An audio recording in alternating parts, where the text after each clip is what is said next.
যদি বলে ছেলে সরকারি চাকরি করে কিন্তু দাঁড়িয়ে মতে বলে ও আমার মুখি মতে মুতুক, এই মাল লাগবে। হ্যাঁ না না বলো, হ্যাঁ না না বলো, হ্যাঁ না না বলো। আরো যদি বলে উলুবেড়িয়ায় ছেলের 4টে দোকান আছে, 6টা লরি আছে, বলে এই মাল তো খুঁজ দিস গো।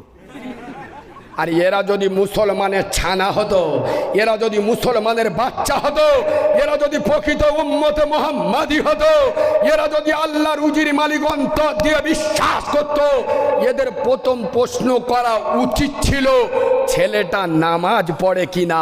কারণ যে নামাজি হবে, আমার পৃথিবীর সব থেকে বড় খাদ্যমন্ত্রী আল্লাহ ওয়াদা করেছে যারা নামাজ পড়বে 5টা পুরস্কার দেবো। কটা? 4টে বাকি মরণের পরে দেবো, তোদের ভালো হবে। একটা নগদ দেবো, একটা নগদ দেবো। নামাজ পড়তে যাবি, হাতে দিয়ে দেবো নগদ। নগদ কি?